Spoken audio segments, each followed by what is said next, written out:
Welcome along, one and all, to PSGL Season 37 PSF3 powered by GT Omega. This is the 7th round of the championship, coming to you from the Jeddah Corniche circuit. The Saudi Arabian Grand Prix is the main event of the evening. My name is Daka, and I will be taking you through the action tonight. Alongside me once again, it is Ghost. How are you, sir? I am great. It's good to be back here in Jeddah as well. Another one of the more recent Tilka-dromes on the calendar, but with 27 turns, some of which are arguable whether they're turns or not, and over 6 kilometers. It is nonetheless a great addition in terms of just focusing on the track. Let's ignore where it is in the calendar. So it's fantastic to watch, and I'm very much looking forward to this, especially after the incredible race we had last week. Oh, last week's race was incredible to watch, and the man that I'm focusing on right now, CPI Fraser, took the win there with a memorable drive, coming through the field late to take the win with a last lap pass on your new championship leader, NLR Coolman. He's just getting kicked off in this qualifying session, coming over to the line to start a lap. Ghost, take it away. Here we go then, down towards turn one. You've got to be down on the brakes just about the 100 board, and he gets that done. And then you've got to really cut that chicane in half as you go across it, or else you lose a huge amount of time. Down towards the infamous turn three, turn in slightly too early, and you are out of the race immediately into this very tricky sector one, flat out through all of these corners. Then slight lift maybe through here, but Fraser is flat through all of those corners as Chris Rebel out already at turn two. He's binned it, so he won't be taking any further part as Fraser comes into sector two now, a 31.7 in the first sector, and through this tricky hairpin as well. And down towards another high-speed corner with a wall right on the inside if you turn in too early. That's a running theme on this circuit, as you'll see, into the last few corners now. DRS open here. Didn't used to be a DRS zone here, but they added one last year into this another high-speed corner in 6th gear all the way through. Get on the power very, very early. And now DRS open down towards the final corner where Verstappen had his famous crash in 2021.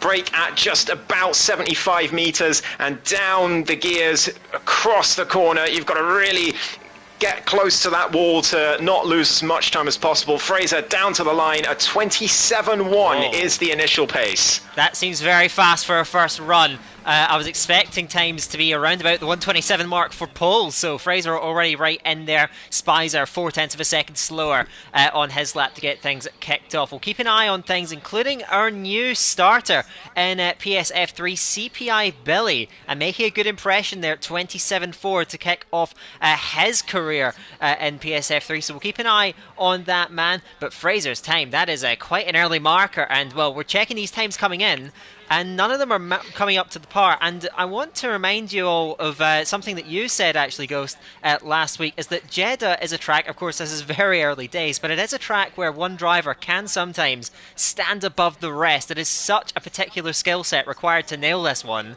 And, well, potentially we could see that tonight, but there's a lot more times to come. Yeah, absolutely. And, well, Fraser's really set a marker there. He could well turn out to be that driver that we were talking about. But, yeah, he was so far ahead in sector one. I was talking about while we were following on with the lap, he was flat out through pretty much the entire S section, I suppose, in sector one. I haven't seen any other driver do that so far, and lo and behold, he is purple in sector one by nearly 0.2. So it's no wonder he has flown to pole, given that he wasn't too bad in the other two sectors either. But you'll notice that the gap to Billy is about 0.2. So if someone else can nail that first sector like Fraser did, and then hook up the rest of the lap, then his time is still fairly vulnerable at this point. But still early days in the session, and once you do nail sector one, it puts a lot of pressure on you, and it can be a lot more difficult to nail the rest of the track afterwards. Yeah, so getting into the 31s is really the target in that first sector. Let's see if anyone can manage it. I am following this man, TF10 Raphael BHR, a driver that is making, despite actually being on the start list for this season from the start, this is his first appearance here in round 7. He comes over the line and it's a respectable time. A 1:27.7 goes P6 right in the middle of the field. So Raphael getting his campaign picked off finally in PSF3. Fraser still leading it. We're a third of the way into the session. We've had essentially that first runs out of the way. So we've seen 11 lap times on the board. We've seen Chris Rebel crashing out of the session. And now we're transitioning into that middle phase of the session as drivers that haven't got lap times on the board will try and nail one finally a little bit late in the day. And the rest of the drivers that have those laps on the board will try and consolidate. That's what's to come in these minutes up ahead. It absolutely is, and one driver I'm definitely going to be keeping an eye on is the man in P4 in the championship right now. That is EVE Finley, who's right now in Sector 1. Is he going to be flat through the same section that Fraser was? Yes, he is. Completely flat. No, actually lifts off the left-hander and gets a mighty snap of oversteer as a result. But it is a 31.7. That is very, very quick. And Finley looking to set a marker here in Sector 2. A little bit of a wobble through that left-hander. But... now into this next high-speed chicane, very tricky. I find this probably the second most tricky corner on the circuit after turn 3. But Finley looks like he's got that just about okay. DRS open, and we're going to see the comparison in Sector 2 here. Up towards that second sector split. It's a 1 minute point one. He's purple. Right, and he is up on Fraser's time at the moment. So you said it is a vulnerable time. Is that going to be proven right? Finley now with DRS open now. It's a long run up towards the final turn. Now pick out that braking point. As you said, just after 100 meters. Down the gears. Holds fourth gear. Clips the wall on the inside at the apex. Is that going to cost him then? It may not be significant damage, but it's going to be a loss of momentum. Fraser's time 1:27.1, 1:27.3 for Finley, and you have to ask the question, was that small error in that last corner enough to keep him off the top spot? I absolutely think it was. I think that's exactly what kept him off the top spot. He probably lost well over a tenth from that mistake, I would say, and couple that with maybe a little less optimal, I think, through the previous chicane as well, as Fraser was. I think Finley very, very close to pole there, and he's going to be very threatening for that top spot as this session goes on. We've got Frank Jashorny coming to the end of his lap right now. What's it going to be? It's looking pretty decent. A 27.4 puts him 4th place, and these times looking very, very close right now. Less than 4 tenths between the top 7, and well, if we take out the top 2, that's just over 2 tenths between 5 drivers there at the top, and or 1 tenth even. So this could be a very tight qualifying session, but Fraser and Finley look like a little bit of a step above at the moment. So hard to nail a qualifying lap at Jeddah. The execution, everything has to come together perfectly. Let's see who has that in their locker further down the line. I believe NLR Coolman, your championship leader, is just invalidated maybe at turn 22, I wonder. But that's going to bring that lap to a close prematurely. I'm trying to see. This is where I need your help, Ghost. Is there anyone that's far along the lap right now? Not at the moment. Napple's in the pit, so yeah, I think everyone's just getting started at the moment, although we've got 3rd place CPI Billy, but he's invalidated. He was going strong in the first 2 sectors. There's also Spyros coming to the end of his lap. That's going to be DRS open to the line now. It's looking okay for Spyros. It was an improvement in the first 2 sectors, and it is a slight improvement, but it's only for P4 for now, as I believe that is Spicer coming to the line. No, he's in Sector 2 at the moment, so I think no one else really improving right now, I don't think. Karafalidis was at the end of a lap, but has just come into the pit lane. I imagine he was not up on that time. We'll keep an eye on Spicer, heading through that middle sector now into the back half of the track. The time to the first sector was quick. Wards, we'll keep an eye on them as well. trying to find boards. There we are, but he's just invalidated. He was Yeah. 10.2, which is very fast in the first two sectors, just shy really of what Fraser and Fenley were doing. But in the end, it just all comes unstuck. Let's keep an eye on NLR Spicer coming up towards that final corner. Takes that wide entry line, third gear. It's going to be balancing that throttle pedal. Very, very tricky. On to the throttle pedal now.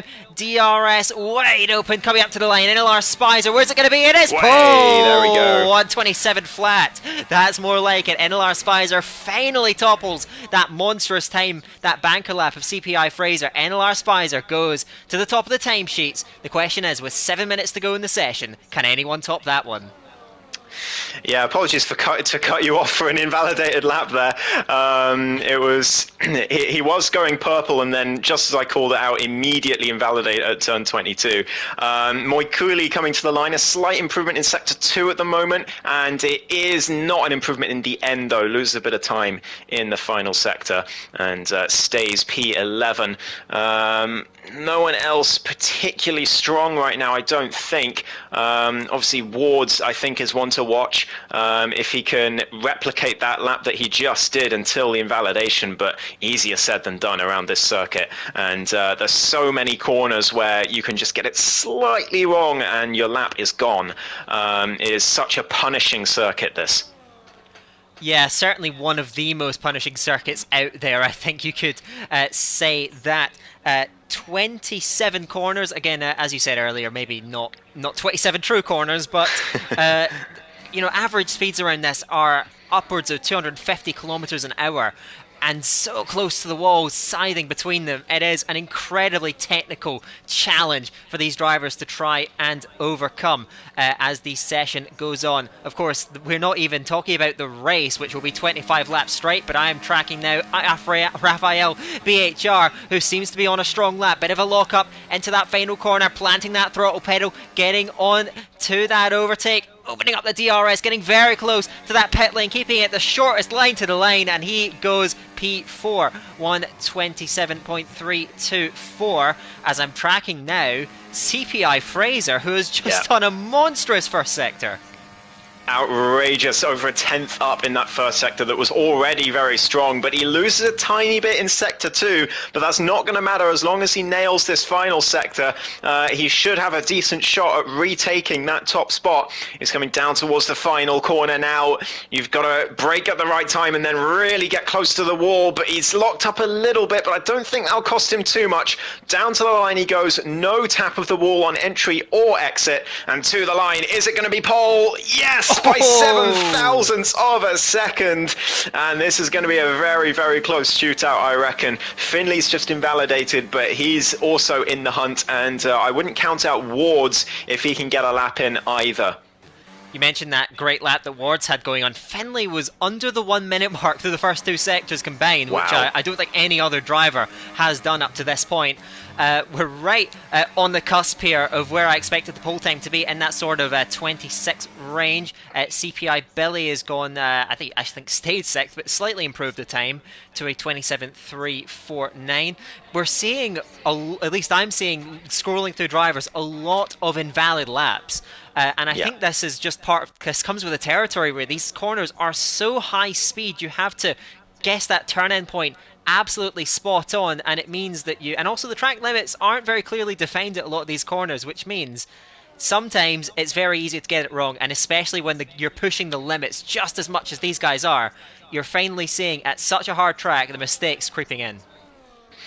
Yeah, absolutely right. I mean, just to take an example, Karafoulides, we were mentioning how strong Fraser's first sector was. Karafoulides was purple in that first sector just now, but he invalidated in the middle sector, and he's just returned to the pit lane.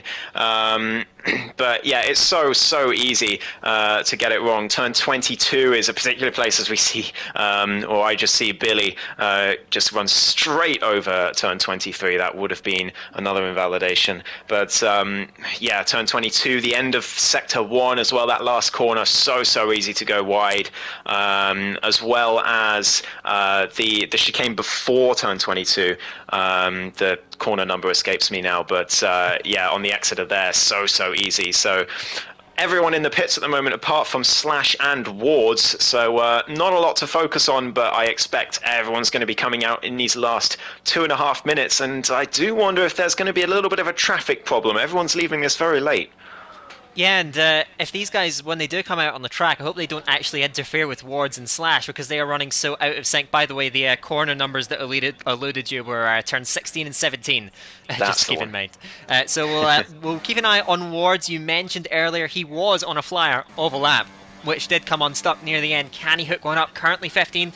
The only driver not to get in the 27s, but we know that pace is there. MAS Wards taking a wide entry line to scoop the car into that final corner and fire off down the main straight. Let's see what he can do. Onto that throttle pedal in 8th gear, coming up towards turn number 1.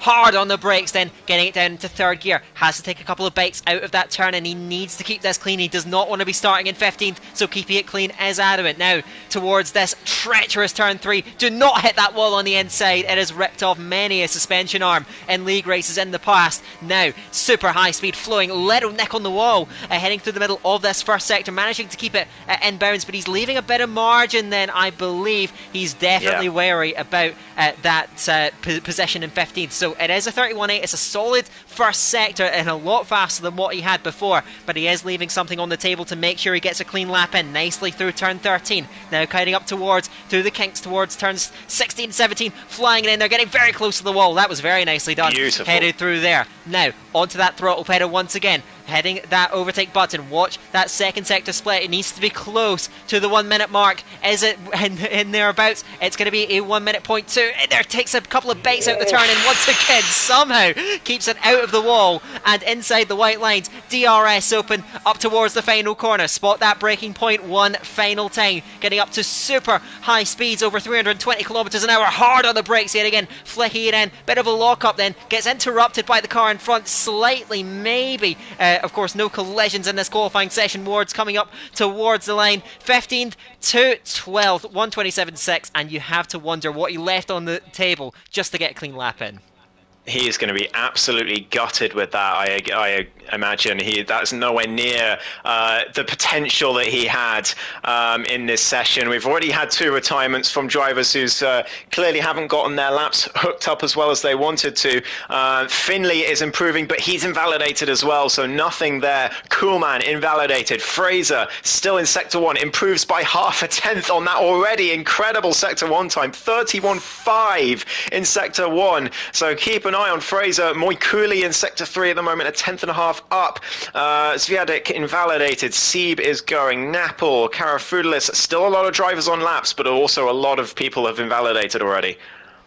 As is the case at Jeddah. Moikuli coming around that final corner now. Onto that throttle pedal, revving out those gears, trying to get the absolute maximum. 15th needs to find a substantial improvement here. It is a bit of an improvement, but not enough to push him further up the grid. I'm seeing a lot of drivers invalidated too. That red on the track map. CPI Billy has found some time in that first sector, but let's look to CPI Praiser, the current provisional pole setter, the race winner last time out in Suzuka. Is he going to set a bar that no one can reach? Coming up towards the line now. He is in the 26s. 126.886. Surely that has got to be too much for the rest of them. CPI Billy is still finding time out there.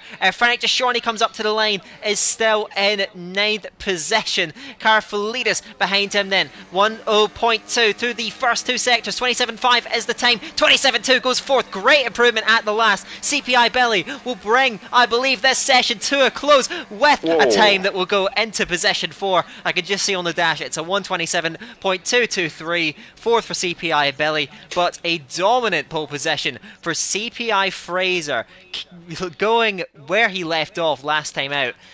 In the Japanese Grand Prix, leads away from NLR Spicer, and those two look to cut above the rest. Coolman, the title leader, he'll be happy enough with 3rd place on the grid from CPI Billy. Then Karafalidis and Finley take off the 3rd row. The 4th row is occupied by Raphael and Napol. Spiros and Frank Deshorny round out the top 10. After that, we have Slash, Wards, Sieb, Moikuli, Zviadek, and Chris Rebel, who we saw crashing out early in the session. Surprisingly close qualifying session, I think, given that it was Jeddah, which is such a technical track. But we are seeing then Fraser just looked that just looked like no one could match him. I did not expect to see a time that far into the 26s. That was a stunning performance.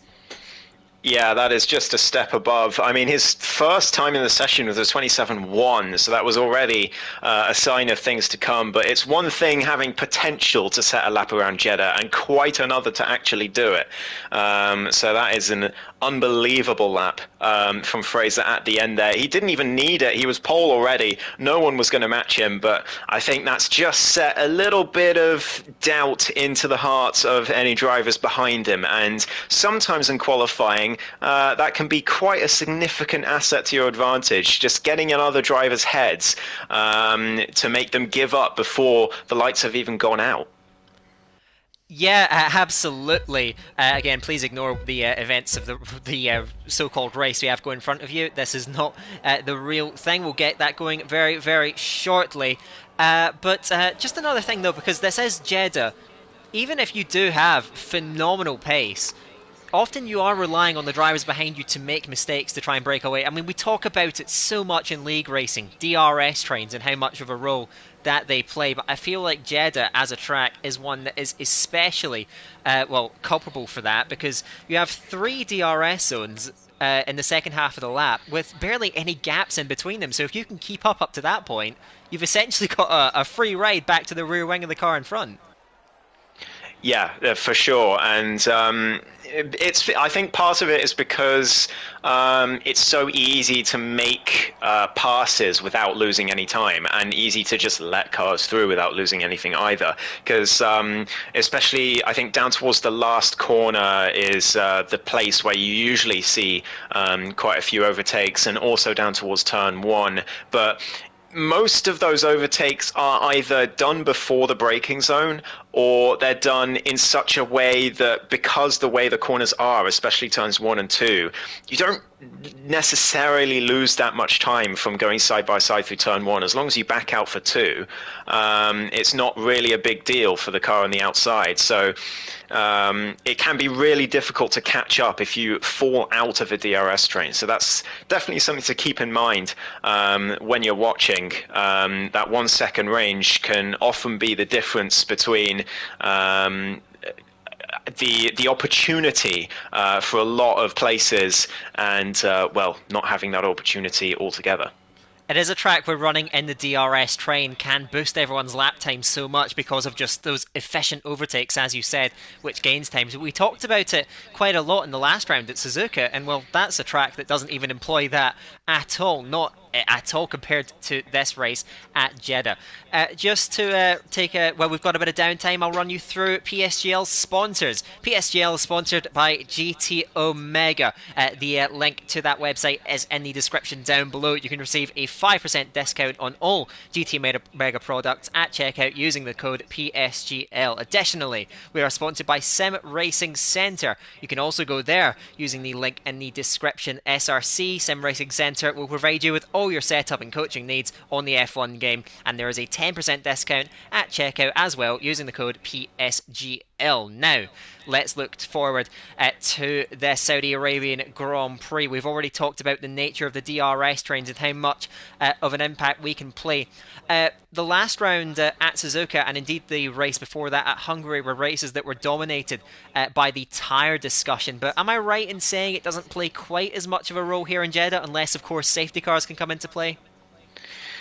Yeah, you're absolutely right in saying that. I think I raced around Jeddah a few weeks ago, so it's still kind of fresh in my mind. And turn 3 especially because I crashed. But Oh, no. but the tires aren't as big of a factor as on many other tracks, like you say. I think you're not going to see many variations in the strategy, I don't think. I would expect most drivers to start on the mediums, but you might see some gravitate towards the hards, especially ones towards the back.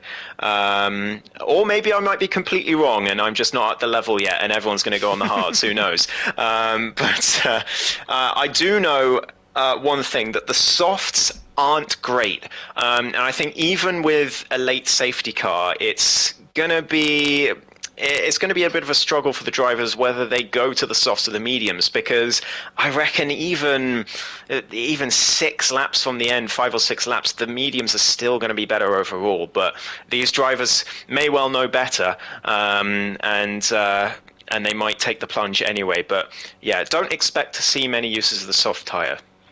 And that is very common indeed on this game. In fact, the soft tyre very rarely is viable in the race, at least not at the level that these guys are at. So keep an eye on that dilemma if we do get late safety cars. And safety cars are very common here. You mentioned your escapades during your league race at this track. I think that wall at turn 3, I mentioned so many suspension arms have been taken off there, and I think the fact that you're turning in at such high speeds when often there is a wall sticking out ready to almost be hit, it does lend itself to crashes, even if these guys are exceptional talents. Getting through a 25-lap race without, having a race-ending or at least race-altering incident is something that's very difficult to do. So for 25 laps, these drivers are really going to have to focus and nail this down because, well, as a wise man once said, you have to be alert on a street circuit, and maybe none more so than this one. You have to have your wits about you. Thank you, Jolien. Yeah, it's yeah. I think the difficulty with this track especially is a lot of those corners where, like you say, the wall sort of juts out at the inside. You really need to nail the corner or you lose a ton of time. You keep coming back to turn 3, but if you're slightly wide at turn 3, then you have to slow down an awful lot to not go deep. And going deep can be a bit of a, not a death sentence, but it can lose you even more time than you would have because of the way the curb is. And you can get caught on the curb and go straight on, and then you lose more time. So you have to try and cut it as inside as possible, but then you run the risk of hitting the wall. And in my experience, that wall, even if you slightly clip it, is just an instant DNF.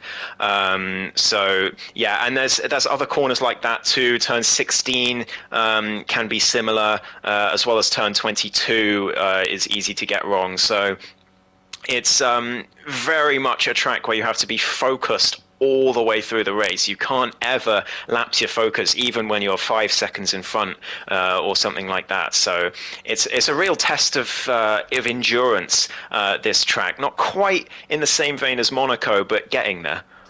Yeah, and that was something that I was never any good at when I league raced, however long ago it was. It was maintaining the concentration, the focus for the entire duration of the race. That is going to be the test for all of these drivers, especially when, because it is Jeddah, and as we mentioned, DRS and slipstream play such a role here. You tend to see cars running in very close proximity, especially on this game with the fairly weak dirty air that we have. Don't expect any rain. Maybe I'll be about to be proven wrong in just a couple of seconds' time. No, not at all. It is completely clear skies here at Jeddah. Maybe once around this track we will actually get rain, however unlikely it may be. So the drivers are ready just to load in. Final decisions on strategy being made. I'll come to you quickly though. Just how do you expect this race to be played amongst the top contenders? We've seen two guys that were so quick in qualifying. Do you think they could maybe work against the rest, try and pull away? But you never know how this race situation is going to develop. I think unless you're a lot faster, it is really hard to pull away around here. You need the driver behind you to make a mistake. Really, most likely sector 1 or the chicanes in 2 and 3. But it's so difficult because the DRS just pulls you straight back, and because there's 2 DRS zones, one after the other, you can be 9.5 tenths down at the exit of turn 24, and then by turn 1 you're back within 2 tenths again, and there's nothing the driver ahead can do about it. So although I think one thing you do have to keep an eye on is the ERS as well, because if you use a little bit too much of it, it's not too hard to gain back on this circuit. But if you're suddenly find yourself on 10% when you're, say, 8 or 9 tenths back from someone, that is a real danger zone. So you've got to keep it above a certain level. You can't drain all of it, or else you're going to find yourself in a lot of trouble for the next lap or two. And this is a track where you often see a lot of grandstand finishes and DRS battles on the last lap, and that is where you don't want to be low on battery. Right, we are ready to get the action underway. So in Jeddah, we have 5 lights. And they leave the grid in Saudi Arabia. From the front, it is Fraser. Spicer with him on the front row. Doesn't get away particularly well. Kuman threatening from the outside. Fraser with clear run into turn 1. Leads them away as they all jostle for possession down there at the opening turners of the race. You're seeing a couple of drivers. Sebe has ended up backwards at that first turn and detached from the rest of the grid, managing to get going again, but clearly set back in this race. They all try to filter their way through this first sector. Do not want to run side by side through these corners, and they do gradually sort themselves out into a gradual long line. So Fraser does convert the pole. Spicer just about managing to hold on to that second position. Finlay and Karfalitis battling away, heading into turn 13. The long way around Karfalitis doesn't quite work out, and he slots in behind Eve Finlay, who holds on to P4. Everyone else trying to get themselves sorted out, because before the DRS activates, you want to be within range of the car in front and stay in line. But keeping it clean for the first lap for everyone except Sebe, that is job done, and now they settle down. Yeah, absolutely. Everyone's still within a second of each other as it stands through lap 1, but a fairly clean start, although clearly something happened to Sebe. I didn't quite catch it myself, but Billy going very deep at turn 23 there, and this is already, you're going to start thinking in the cockpit, how can I get out of the DRS of the car behind, especially if you're those top 3, as Billy and Napple now go wheel to wheel into the final corner. Billy on the inside, but Napple going the long way around, all the way around, keeping his foot in. Very nice overtake, and he could make it 2 here. Down towards Karafalidis, towards turn 1. To the inside he goes. Karafalidis leaves it open. It's going to be 3 wide between all of them. Billy trying to get his nose in as well. Napple down the inside. Karafalidis left just enough room. And can Napple get this done down towards turn 3? Karafalidis will have to be very brave to keep his foot in there. And he does indeed back out. And Napple, 2 overtakes for the price of 1 in a couple corners. That's great racing. But look at the gap to the top 4. He is out of range, and we've already now got 2 groups in this Grand Prix. Wow, what a development. These guys are fighting viciously to the outside. Rafael BHR on Karfalitis towards turn 13. Gets a nose in front. Karfalitis does not yield though. Side by side all the way around, and he's having to defend from the inside again. Rafael trying to take that long way around. Gets more momentum on the exit and gets in front. But these guys, they're not playing the long game. They're not paying any attention to the wider situation at all, and they are just going for it. Napple, great progress on the last lap, but he's having to put in a big shift. He's burned all of his battery and trying to get with the group in front. They've got to work together. They've got to get themselves organised and fast. So the top 4 have got separation. Fraser from Spicer, Kuhlman and Finlay. Spicer using that DRS down the straight, gets in front of Fraser. Very nice overtake, and this is what these guys need to do. And look at this behind. Oh my goodness, they're 3 wide into the last corner, and I saw an end plate flying, I think, off the car of Karfalidis. And swiping into the wall, that's Billy. And Frantic just Shorney. And they've come together. VSC's come out. There's debris flying everywhere into the pit's belly. And Frantic, they came together off of that last corner. So the VSC comes out. Disaster early for both of these guys, and well, we see that happening with cars running in such close proximity, trying to move up the train. I didn't get a full look at it, so I don't want to pass judgment on it too quickly, but that was just an incredible amount of fighting at such an early point in the race, and ultimately, maybe Red Mist descending, I'm not sure, but it has brought pain to Billy and Frantic to Shorney. That is an awful long way in the race now, and they are surely banking on a safety car now.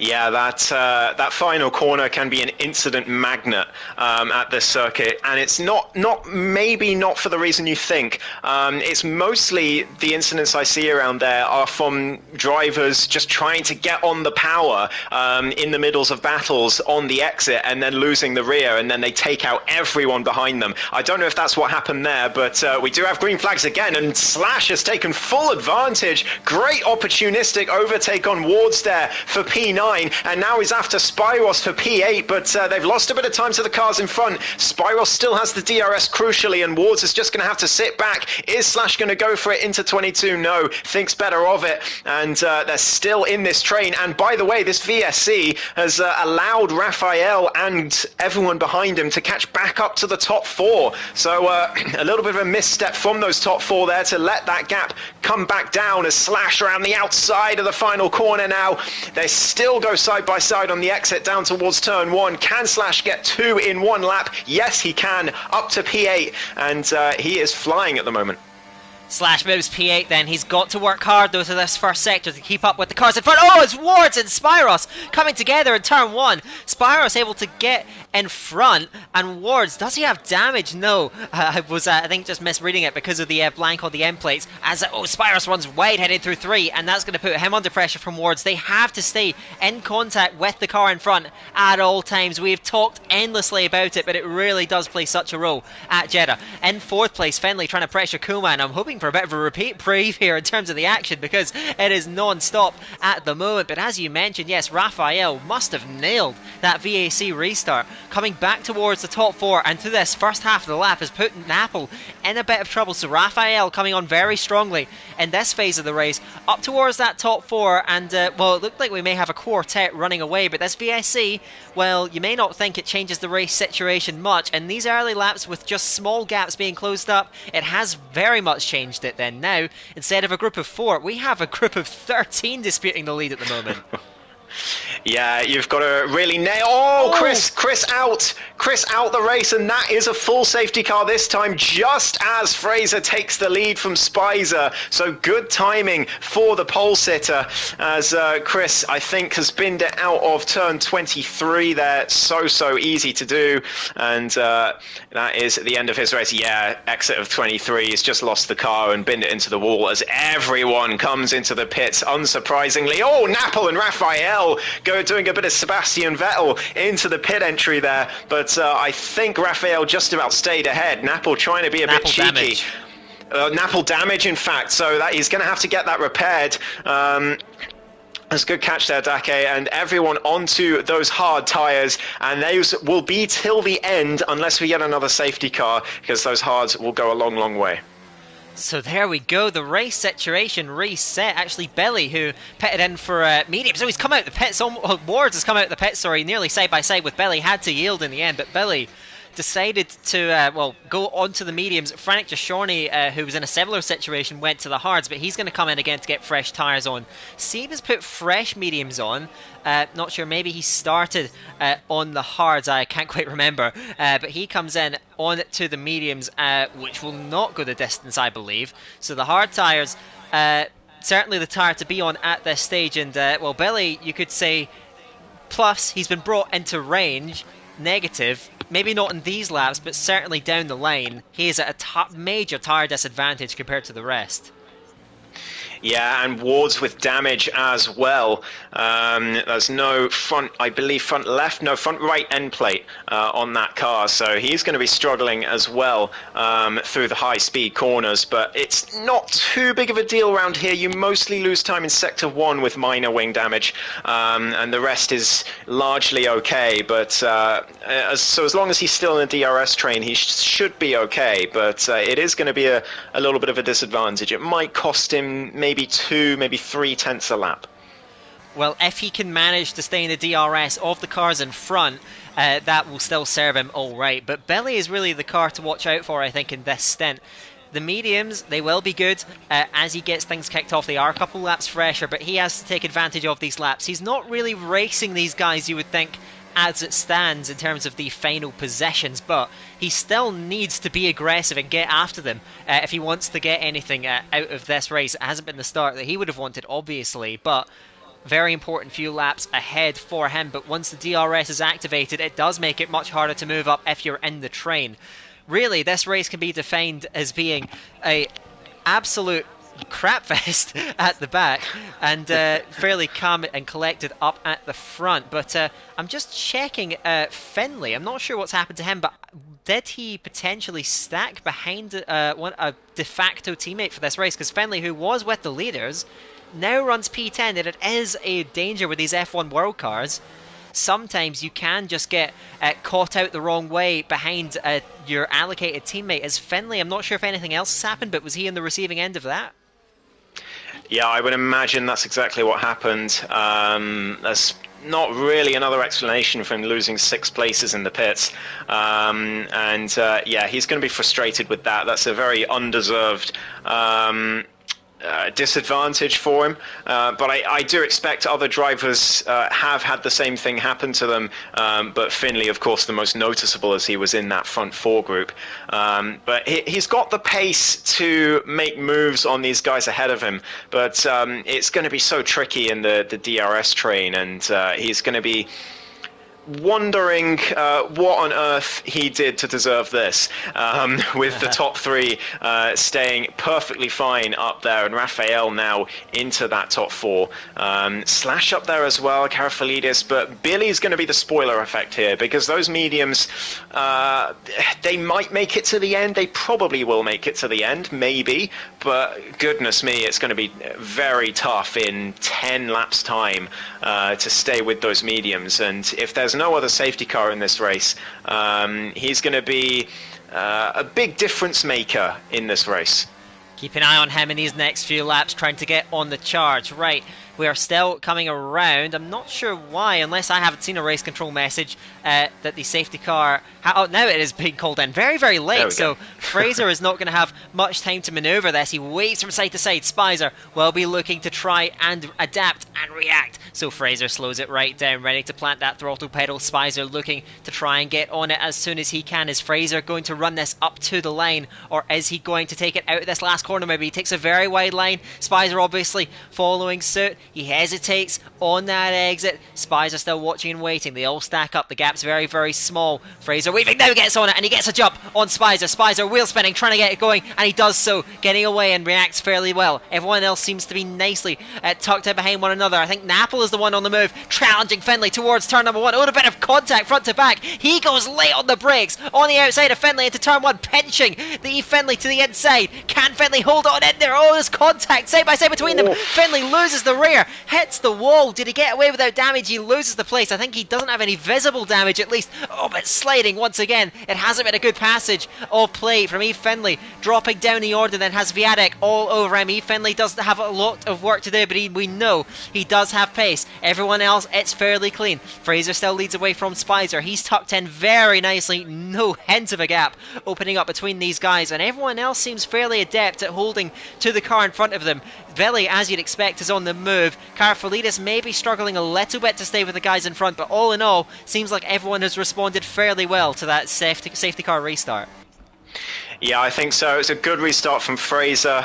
Spicer reacted well, but he just didn't really have the grip to react fast enough and get ahead, as Billy makes I think the first overtake really, other than Napple and Finley, since the restart, and he's up to P6 now, trying to make the most of those medium tyres before they wear off, but Karafalidis will know, as long as he can stay with him, he'll still have a decent opportunity in this race. But Siebens Viadek also going wheel to wheel further back for P13, and Sieb making that move up to P12 on those medium tyres. DRS now enabled though for this lap, as there's another move happening between Karafalidis and Wards perhaps. No, Karafalidis staying just ahead and just behind Billy for now, but it's still nose to tail for the whole grid. It's a 15-car DRS train for P1, Daka.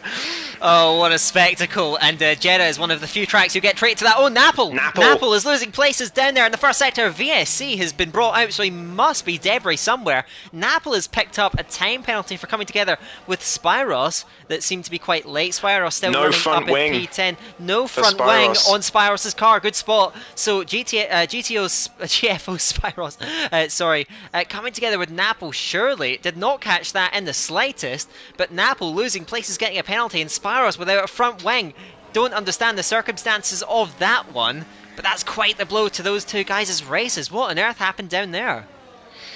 Yeah, Napple with no front right end plate either. I would imagine that probably someone lost it in Sector 1 at some point. I didn't actually catch it myself either, but yeah, that's what I'd imagine would happen, and then Spyros went straight into the back of him, and then maybe Napple, thanks to that contact, then went sideways into the wall, or maybe the other way round. That's that's probably the most likely thing that happened, but it could have been they were side by side and it didn't go well. But I'm not sure myself. But this VSC could be a little bit of could have an effect on this race. If someone gets a poor restart, it's very easy to make that mistake, especially around this track. So many high-speed corners, it can be hard to keep that delta in check. As 3 drivers into the pits, 4 in fact, and I expect they're all going to be wing damage repairs, perhaps some early retirements, but I'm not sure about that. As lap 9 of 25, it feels like we should be halfway through this race, all the action that's happened, but not quite, as everyone keeps going behind the now a full safety car that's come out, even though it still says VSC on the screen, so thanks for that, EA. But second safety car of the night, and well, judging by this race so far, I wouldn't be surprised if it wasn't the last.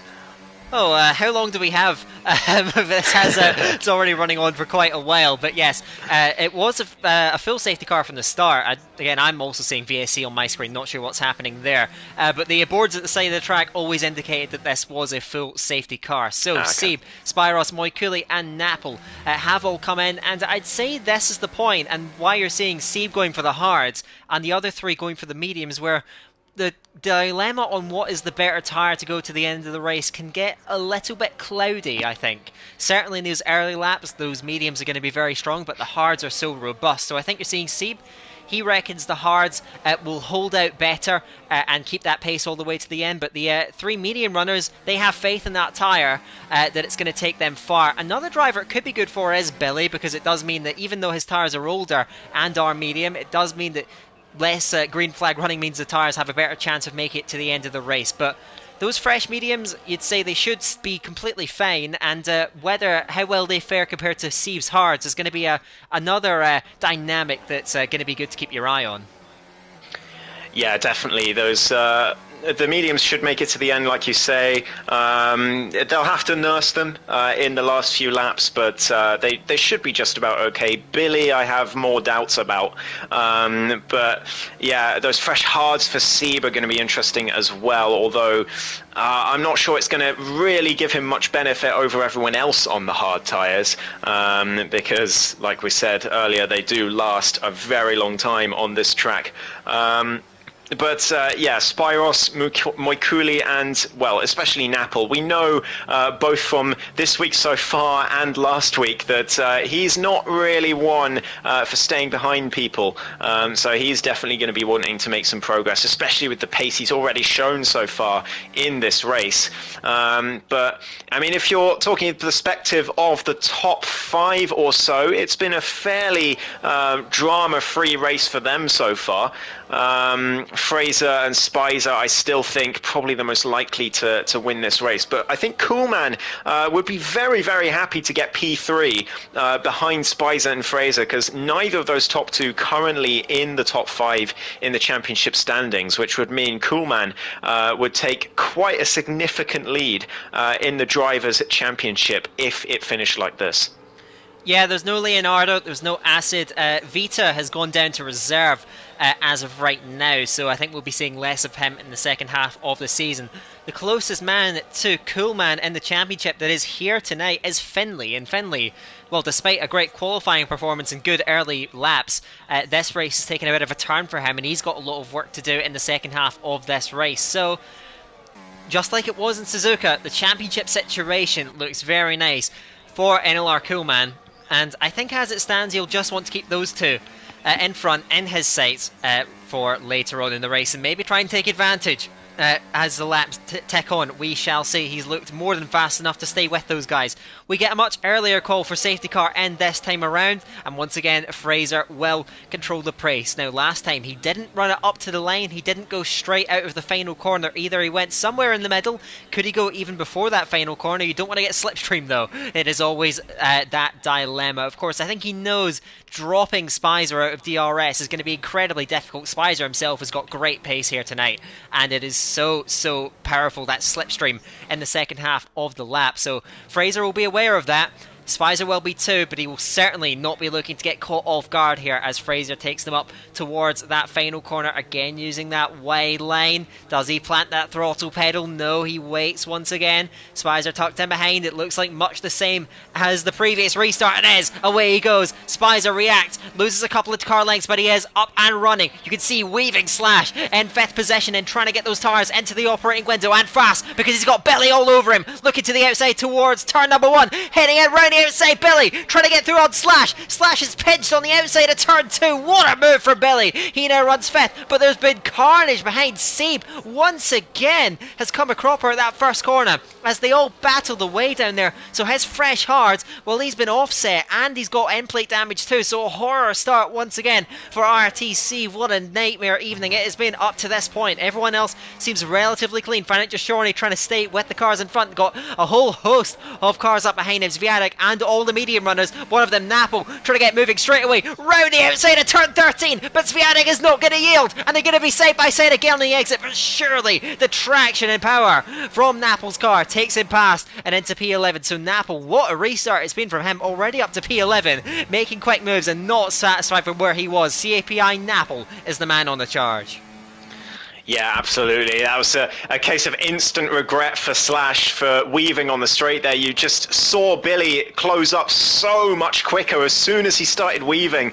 He realised very quickly, but it was already too late, and Billy made the move as Coolman now getting passed by Raphael down towards the last corner, and Raphael into the podium positions, but Coolman he's got the championship on the mind here. We are halfway through the season now, so it's getting to the business end, and you're going to start thinking about points at this stage. And Billy making the move as well on those medium tyres, could make a double move, looks to the inside or the outside, but Raphael covers that off. And Coolman, I think, all too happy to drop to P5 at this stage, and Billy and Raphael going wheel to wheel again. Billy making the move, gets the better traction on the exit of turn 2, and he's passed into the podium positions. But it's towards the end of this race where Billy's going to start suffering on those old medium tyres, so he does need to make the most of them right now, and that's exactly what he's doing. He absolutely does, but you can see that grip differential then, the way he set that up on Raphael. Very nicely done, but he has the tyres to make those kind of moves work, and he's chasing down, bearing down on the two drivers who have dominated this entire evening. Watch out for CPI Billy, he needs these laps to take advantage of these tyres. The Spicer just catching the wall, heading out of turn 17, manages to hang on to it, but he's got increasing pressure from behind Billy. How much gas is left in the tank to try and make these moves work before those medium tyres start to go off? Fraser leads Spicer, leads Billy, leads Raphael, Coolman. Those five still very close together. Coolman, it wasn't the restart he was looking for, as Finlay behind is trying to make progress now. Side by side with Carfolitis, DRS for the pair of them, but he's on that overtake button and closing fast on Slash up ahead. Carfolitis tries to hang on the inside but can't, and through goes Finlay. Does he have room for one more? He's got the slipstream on Slash, pulls to the left hand side, and Finlay is going to go up to P6. Great few laps for Finlay, sets the fastest lap of the race of a 30.5 and moves up, going ever stronger, getting up towards those race leaders. What a good run it has been from EVE Finlay as Franek and Wards are battling it out, and Moikuli and Spyros have come into the pit lane. Spyros has retired from the race in the pit lane as Moikuli puts on a set of the soft tyres, gets a wing change, which is rather bizarre. So Moikuli resetting, and I don't understand the wisdom of that strategy choice, because those softs are not going to be good for very long. Nope, that is a race-losing strategy unless another safety car comes out. There is no way he's going to get anything done on those tyres. He might be able to snatch the fastest lap maybe, but nothing beyond that, as the yellow flags still come out. Oh god, the yellow dot, I keep thinking it's a safety car, but it's not. It's Spyros, but he's going to be gone now, so I don't have to worry about that anymore, as Sieb gets a track limits penalty, just as if his day couldn't get any worse, in 14th there. But I wonder if we're going to see any more of those in this race. We haven't really had much opportunity to have track limits warnings so far because of the the safety cars and VSCs we've had so far this race. But we could start seeing some as Raphael gets on the outside of Billy to the last corner, but Billy brakes far too late and it goes into the side of Spicer. A bit of contact. Spicer gives him a wheel bang on the exit just to say, what on earth are you doing? As they go down towards turn one. I don't think Billy's going to be too happy with that either from Spicer, but give what you get, I suppose, between those two. Spicer stays ahead for now and crucially sticks with Fraser, but Billy is out for blood in this race at the moment on those 11 lap old medium tyres that are going to start wearing down. I would expect lap 20 is when he's going to really start suffering from then on, and then it's going to be game on for Raphael, Coolman and Finley behind, who is well in this battle once again after looking out of it about 10 or 15 minutes ago. Here he goes though on the outside of Coolman perhaps, but Coolman covers him off. Not enough straight line speed for Finley there at the hairpin. And incidentally, an interesting thing that can happen on the exit of this corner coming up, exit of turn 17, sometimes if you're not careful enough, you can get stuck on the wall and lose about half a second as you go down. So watch out for that happening at some point in this race. It could easily happen. Finley not able to get a good enough exit on Coolman, though, to make the move, and stays P6 for now. But these top six, I reckon now, with Slash losing a bit of time and under pressure from Karafaludis, I think that's the races you're going to be looking at, those top six for now. And here we go again, those top four side by side into the last corner. But again, they just about keep it clean, and this is going to be fireworks for the next 12 laps.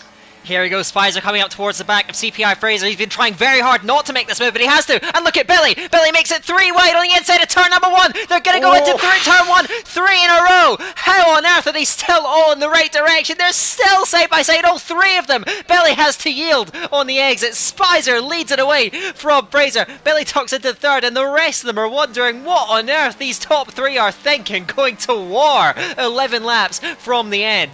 Billy looked like he was going to get 2, ends up staying in that P3, and he's all over the place with this first sector.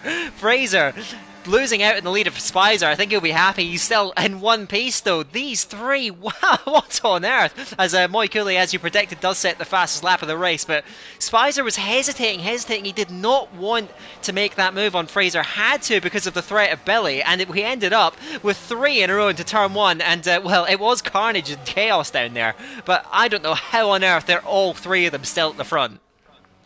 Goodness me, I was talking about it being a race of the top 6 as here comes Fraser getting back past Spicer for P1 again in that DRS zone down to turn 22. But yeah, I was talking about these top 6, but if they're going to go 3 wide through turns 1 and 2, I mean, who knows what could happen. Frank Jashorny could win this race at this rate. But here they go again, maybe 4 wide into the final corner. No, it's 2 by 2 by 2. All of the top 6 side by side through the final corner. Fraser and Spicer wheel to wheel again, but down towards turn 1, this could be a bloodbath. They're all going wheel to wheel. Could be 4 wide, could be 5 wide into turn 1. It's only 3, but they still get through just about. This is incredible racing, rivaling last week already. Raphael up to P3 out of all that, and Billy down to 5th. I think those mediums already starting to feel the burn, but it could just have been a poor exit. Who knows? And Finley in P4, Raphael back into the top 3, Spicer and Fraser still battling it out, but wow, this could go any which way, so with still 10 laps to go.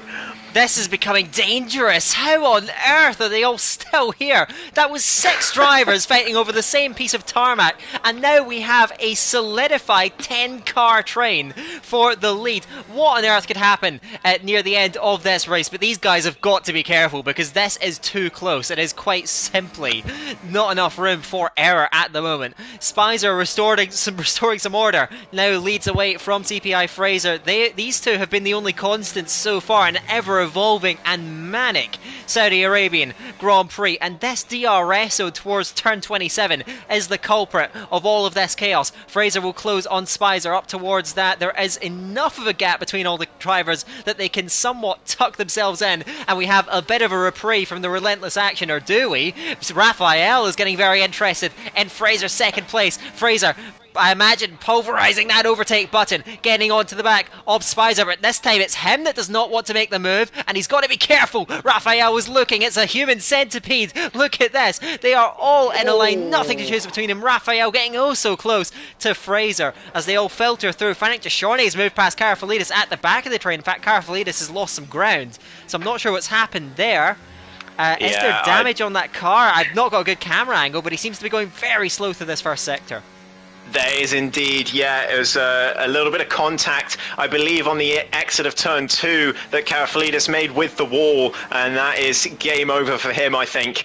He's down in P10 now with a penalty as well, and he's going to be just hoping to pick up 1 or 2 points from this race. I think that's the best he's got now, but even so, these top 6 still going at it, and, well, I keep saying top 6, but Slash, Napple, and Frank Deschorny are in this as well.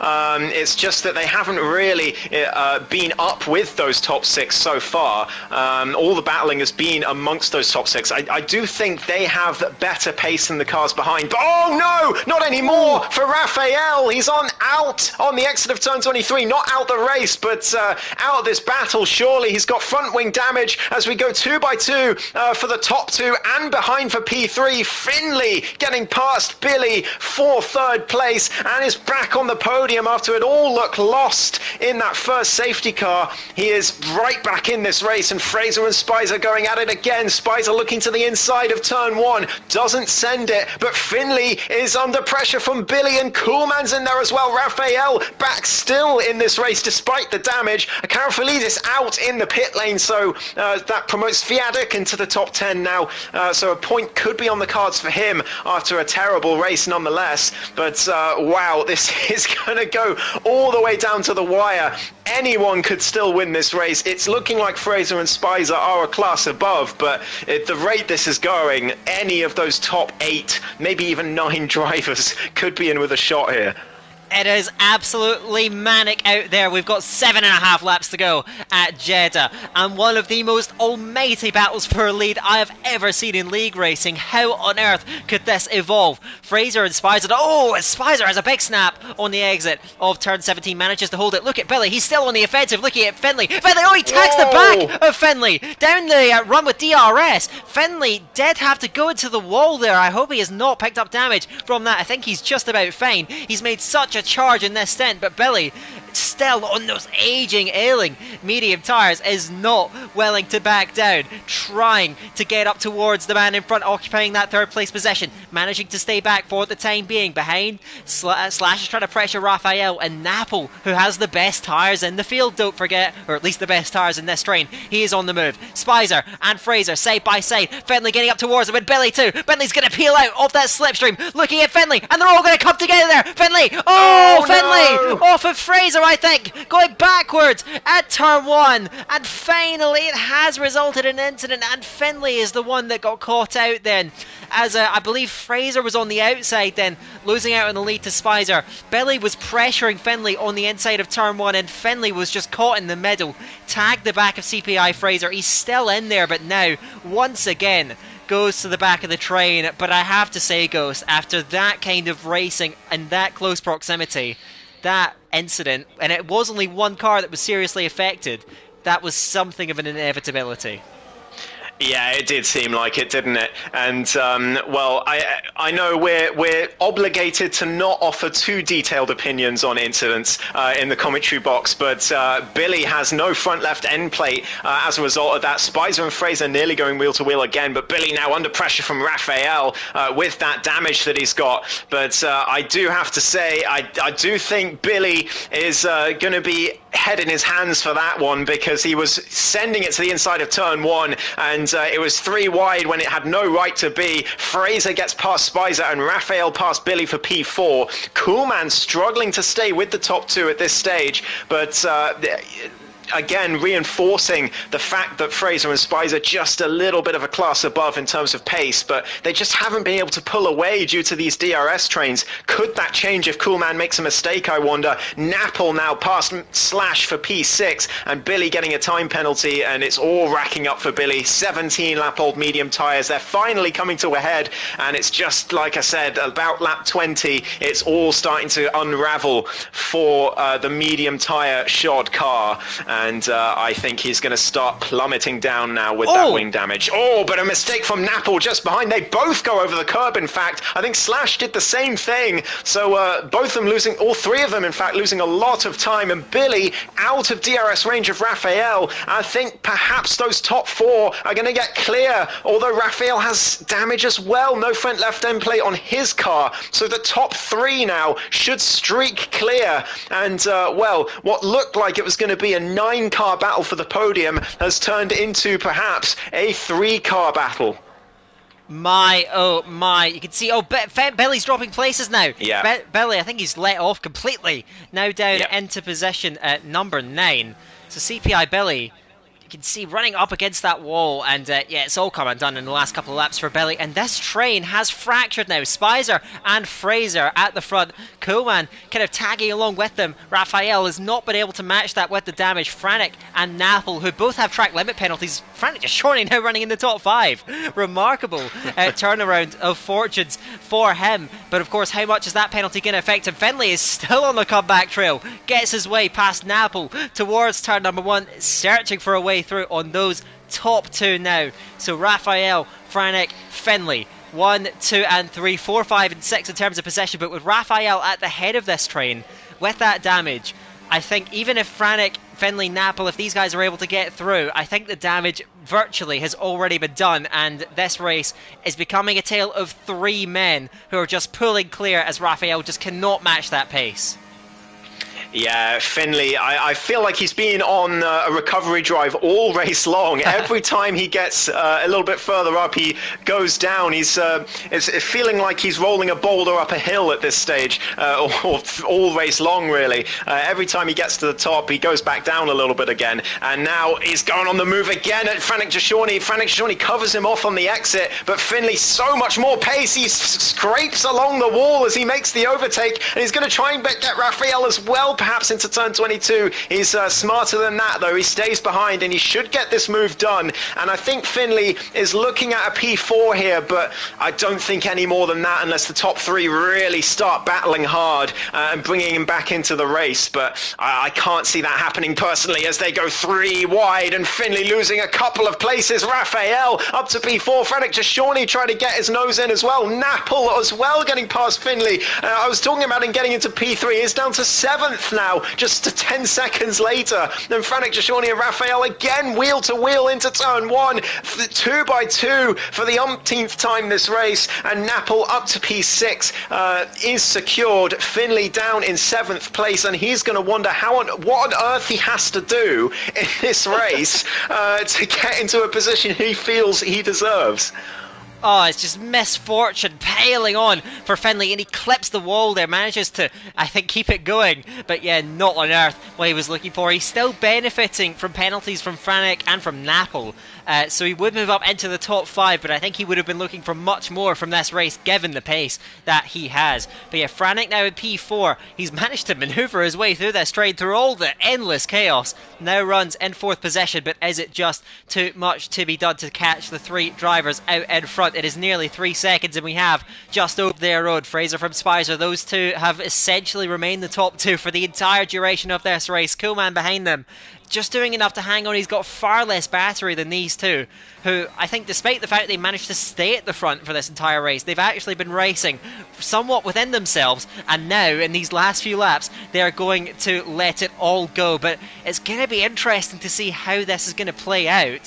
as well. I can't look away from the battle behind either. Raphael picking up a slipstream on Frank Jashorny, and Napple trying to get on the act as well. So we're going to get 3-win again, heading into turn number 1. Out in the middle then, Raphael getting all squirrely, losing out to Frantic. Finley has somehow managed to get through on Napple, who was on the offensive, now losing out and under pressure from Slash even. So Napple dropping back, his medium starting to betray him, I wonder. Finley trying now on Raphael, who does have that damage as they filter through that first sector, managing to keep it going, but that is an endless battle between these guys as well. Finley gets a better run out of turn 10, but I think he's going to leave it for the moment in P6. So Frantic trying to escape from these guys. I'm trying to get a bit of coverage on this lead battle because we are coming up towards the last 2 laps of the race, and the only, I would say, mild thing about this race has been these top 2 and the way they approached this battle. They have tried to go out of their way not to race each other too hard, but surely in these last 2 laps that is all going to go out the window.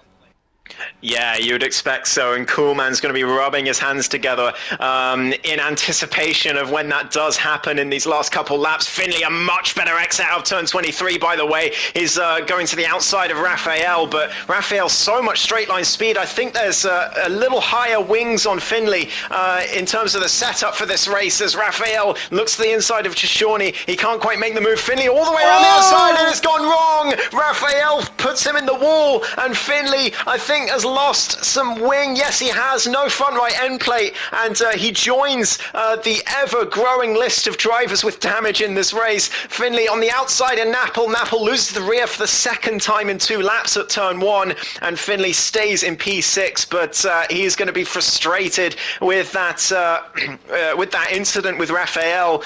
He's definitely going to feel it was Raphael's fault. I can't really say anything from the box, but I think the stewards are going to be very busy from this race. Billy now sets the fastest lap down in P10, so he will get that extra point. But yeah, Finley, it's just misfortune after misfortune after misfortune for this race for the British driver. And yeah, he's just going to wonder when his bad luck is finally going to come to a close, and when Coolman is going to get some bad luck as well, because Coolman's going to extend his championship lead in this race as Finley hits the wall there on the exit of turn 17. Right, we're finally going to have an uninterrupted coverage of this lead battle because it is coming to a head. There is 1 lap to go at Saudi Arabia. Fraser leads Spicer. Coolman in position number 3, watching and waiting and trying to see how these 3 were going to sort themselves out. Spicer closed his DRS near the end of that straight. Fraser is all over the road heading out of turn 27. These hard tyres, they are older, they will still be somewhat grip left in them, but they've got to take care. Nevertheless, we are on to the final lap of the race. Fraser from Spicer, and as Spicer waits, Coolman draws ever nearer. Can he take advantage of any misgivings between these 2 men in front? For Spicer, the game is very simple. Stay with the rear wing of the man in front, the Suzuka race winner. Try and capitalise on the run towards turn 27. You would presume that powerful DRS zone that is defying the action here at Jeddah. So there we go, filtering through that first sector. No dramas then. Coolman again, he's just trying to stay in contact and take advantage because it could all come to blows at that final corner. What can Fraser do though? These next few corners are going to be so critical for the man who came through the field in spectacular style to win in Suzuka. This time he is raced from the front. He and Spicer have traded the lead all day. Now, finally, they are going to go all out one final time. 2 DRS zones left. This is the first of them then, opening it up. Those rear wings coming up towards, there's no DRS, never mind, not yet. Coming up towards turn number 22 and 23. And look at where Spicer is. He's all over there, but look at Coolman too. He's not out of this, yes. On to the throttle pedal. One more time, a DRS open. Surely Fraser cannot maintain this lead. He's doing all he can with the overtake. But on the outside, Spicer goes to the button's contact, and they swipe each other into the wall. No unbelievable scenes. Spicer and Coolman are ghosted on the run up to the line. What on earth is happening? Up to the line they come. NLR Coolman wins in Saudi Arabia from NLR Spicer. Fraser in third place after a cool, calm battle. Finally went all out on the final lap, and they have come to blows. Coolman, by a quarter of a tenth of a second, wins from Spicer in the most unusual of drag races to the line. I will not comment. Sorry, go on.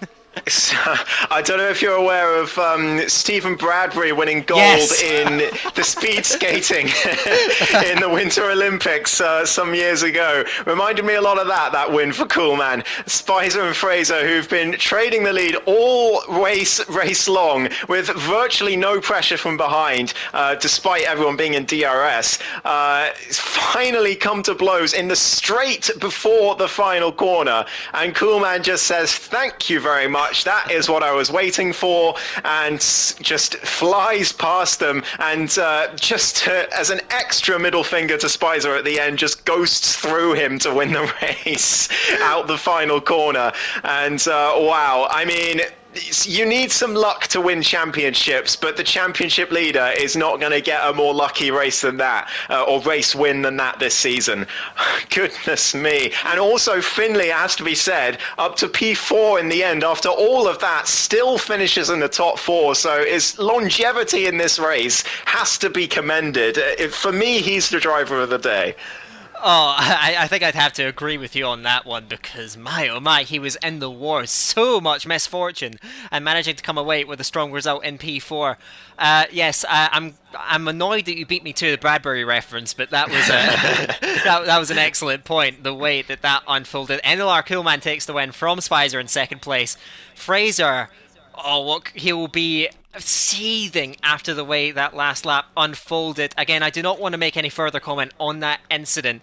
I need to see it again to really have a clear indication, but that is something that I imagine will be taken to the steward's office. Finley somehow ends up in fourth after all that. Slash, well, kind of just watched and waited for most of the race, but ended up in a very solid position 5 from Frantic to Shorney and P6. Raphael, what could have been without that damage near the end, he takes 7th. Sviatek, Belly ends up in P9 after all that, and Moy Cooley rounds off the top 10 from Wards, Sieb and Napple. They're your finishers. Then after that, actually, I'm not sure why Napple is down there in 13th place, because he's down as it says 8.6 seconds off the lead, so not sure what's happened there. It's a common bug. If you leave the session before the end of the race, it just DNFs you and puts you to the back, but he'll be fine. Yeah, thank you. So that would be him in position number 8.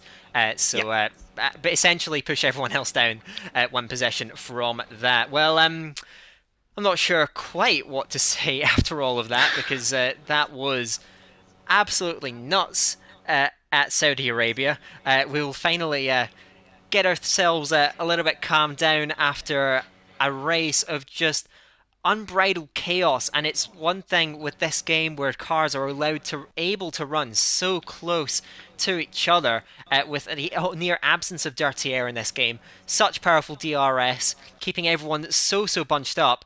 And well, we saw 6 cars going 2 by 2 by 2 at one stage in this race. It was just so close. And NLR Coolman, well, after you could say a more quiet, measured race from him, or at least trying to. He looked like he was out of it, running I think P7th in that train at one point, but made all the right decisions, and you could say was a little bit lucky on that final lap, but well, he didn't end up in the wall, so I guess you can't really complain. But yeah, for NLR Coolman, what a huge step towards this season's championship for him. Again, his closest rivals not here tonight, and a race win for him. That is going to be huge for his prospects in the second half of this season.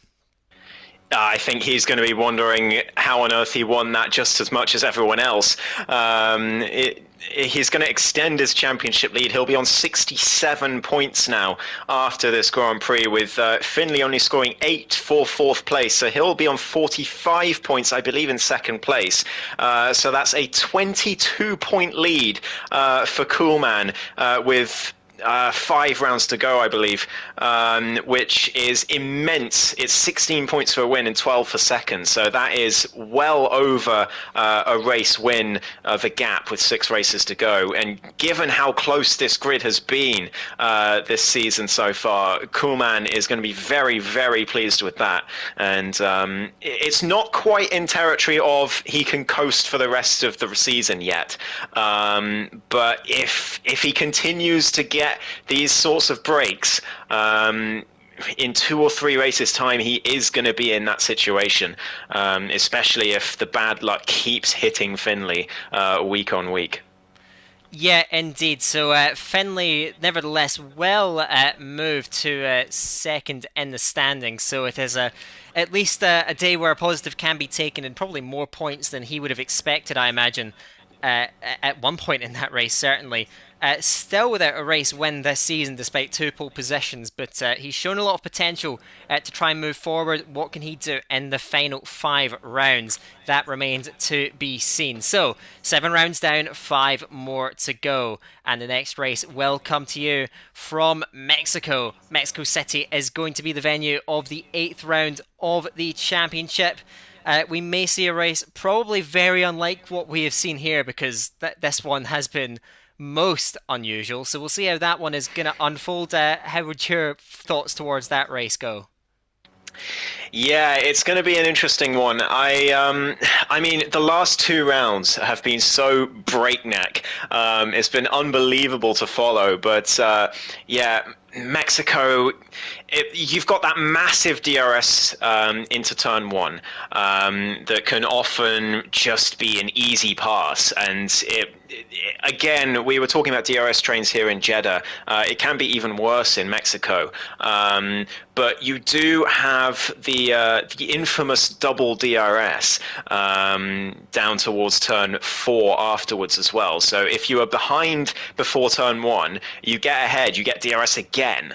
So there's no chance for the driver behind to make another move. I wonder if we're going to see that have an impact towards the final few laps in a race for the lead next week. But yeah, anything can happen at any track as far as I'm concerned, given the last 2 rounds. So I'm very much looking forward to it. But really getting into the business end of the season, and points are going to be on people's minds a lot more at this point, especially for the constructors as well. Even if Coolman begins to pull away of the drivers, the constructors are still very much on. Coolman is going to be up there with Acid and Billy. Finley as well is going to gain some points for his team. But yeah, I think some key absences today. As long as they return for next week, we still have 2 championships very much on our hands. And that is what we have to hope for as we get towards the cutting edge of the season. That these championships stay very much alive and hopefully all the way to the final round in Interlagos. That is what we want to see, but we cannot control it. We will just cover it the best we can, and we will see how these guys are going to shake things out on the track. But I think that should just about wrap everything up for tonight's race.